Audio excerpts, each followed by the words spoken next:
once we got on the ʻāina, I mean, at first I didn't even really think of it as being a cultural thing, as farming as the way back to my culture, which I had been searching for my whole life, you know? And so now being here, it's all kind of making sense, and that is what keeps us going here on the farm is kind of that culture as a backbone to what we're doing.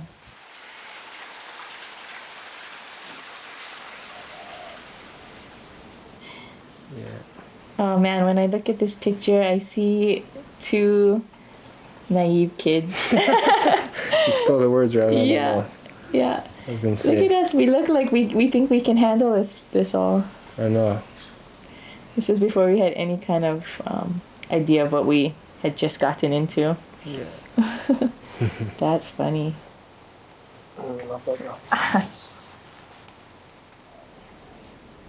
Brad and I were late bloomers to farming. Before we started farming here at Polipoli Farms, we had other careers. I was a journalist for 15 years, and Brad was in commercial construction for even longer. About 2011, we started to grow things, just a little garden bed. And from there, it really just exploded to what we have now. And so in 2017, we purchased this property, this parcel, slowly just clearing this area. When we arrived, the whole place was being swallowed by invasive grasses, invasive trees. We could barely walk through it. You had to bushwhack your way through the property. Our agricultural history together started not long after we met. We were starting to be conscious of where our food was coming from, what we were putting into our body, what was in and on our food. You know, I'm half Caucasian or Haole and half Okinawan.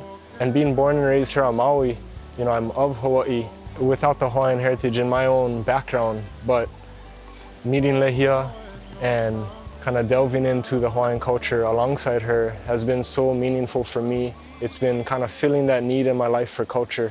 But once we arrived on this ʻāina and we started to kind of realize how Lehia's ancestors were farming, or not just farming, but living, and we started to learn about what agroforestry was, that Polynesians have practiced for thousands of years throughout the Pacific.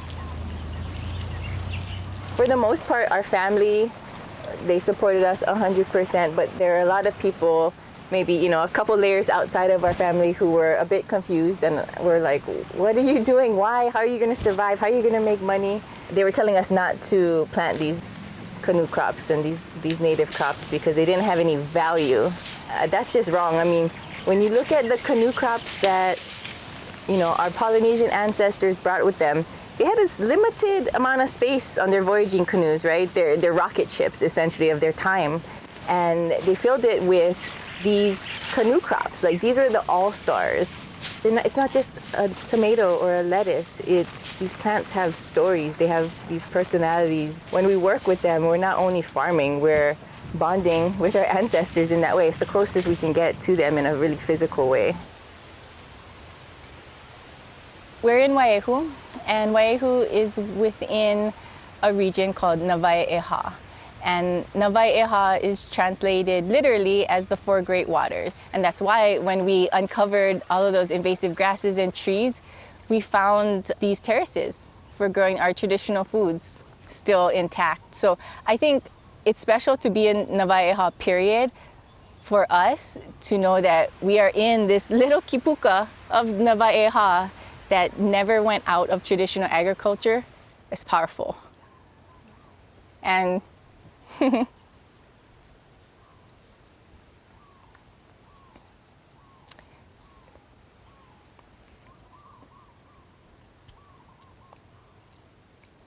so I think there is, you know, that added, I don't want to say pressure, but that added reason for doing what we're doing, where we're doing it. I wanted to cut a couple pieces and hand this each to you, and we'll carry this throughout the tour. Right now, while we're having to do what we have to do to survive as a business, we figured out a few ways that at the same time we can help our community. The first part of our business was to create these products. So this This is our first product, and it's a mamaki and ulu blend. This turns into this.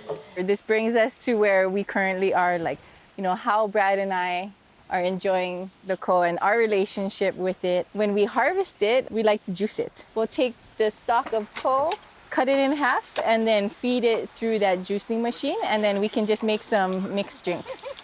After like a couple times you see like, oh, a few stalks, I'm like, oh, I'm not sure, but okay. You know, 3 acres is a relatively small farm. And so, yes, we can plant as much food as we can here, which we're trying to do, and we could get it out to the community, and that would be great. Like, there's nothing wrong with that. But how do we use this relatively small farm and really make that go the furthest? And for us, yeah, we're gonna grow food, but we also wanna grow inspiration, knowledge, and this just love for the Hawaiian culture and some of these practices. Oh, I seriously love this. Oh, this is like my favorite part.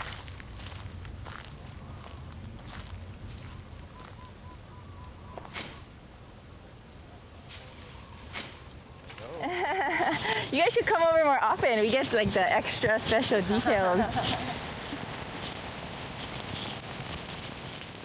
And I always cry when I talk about him. I don't know why, but I know why, but he's hiding now.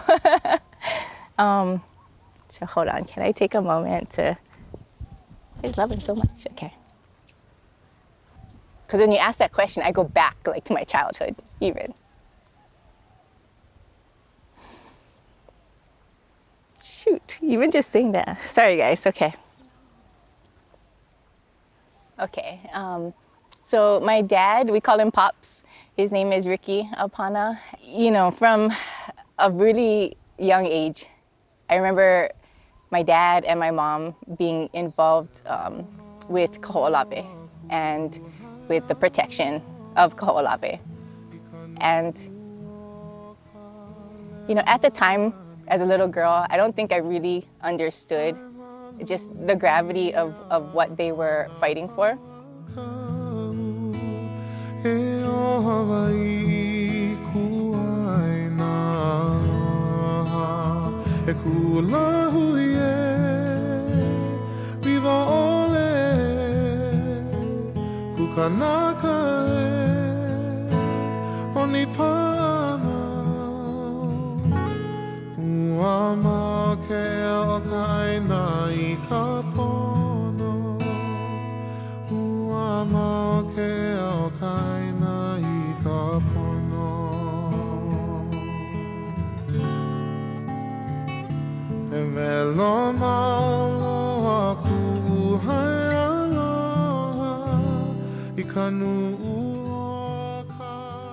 Going up against the US military to stop the bombing of Kahoʻolawe.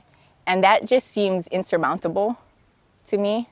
And so the fact that they were fighting for that and dedicating so many, I mean, I remember, you know, so much time spent to that cause for my parents, and just knowing the amount of effort that they put into something that seemed impossible.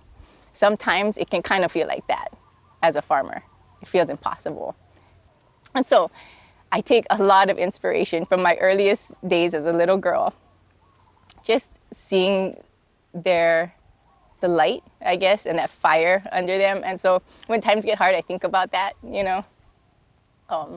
And look at where we are. I mean, the bombing has stopped, the restoration has started, has been going for years. And so it's really this inspirational story that I got to see and live up close, and that's what's carrying me today. Well, it's going back to your culture, yeah, and you don't really like study your culture. You live your culture, and oh, you're gonna make me cry.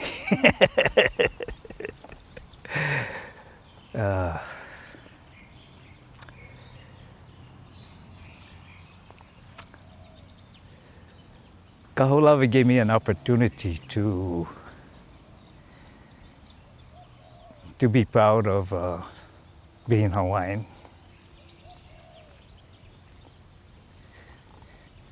I live that, and then it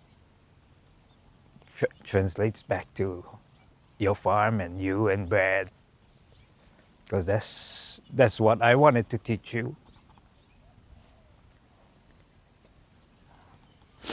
And just have the passion to do the things you want to do.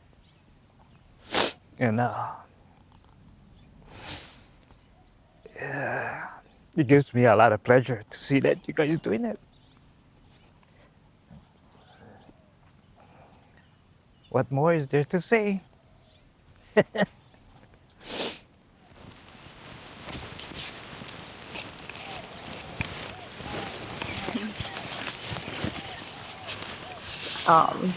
So just like ohana, the oha, this theme of family runs throughout agroforestry and throughout the plants that we grow, these cultural plants. So when you look kind of on a deeper level, ohana is really woven throughout Hawaiian agriculture, this idea of really being a unit and not going at it alone. So a lot of times in life, when you see something that you're not happy with, things that seem so far away and out of your control, it can feel overwhelming. It can feel paralyzing, like you don't know what to do. And that was the case for us. That was why we planted that first garden bed, because we were like, what's going on? I don't know, but maybe we can have a little bit of control by planting our own food. Sometimes I say seeing with Hawaiian eyes. It's this really sort of like from the inside out change. And so for us moving forward, that's really something that we see in ourselves and I think could also benefit other people, is just connecting with ʻāina. And for us, our goal is just to take the best of all of our past. And sometimes that past means, ancestors from hundreds of years ago. Sometimes that past means my father. So when you're feeling overwhelmed, start with your area, because truly that's what we all need. We all need to start in our own backyards, fix what you can, where you can.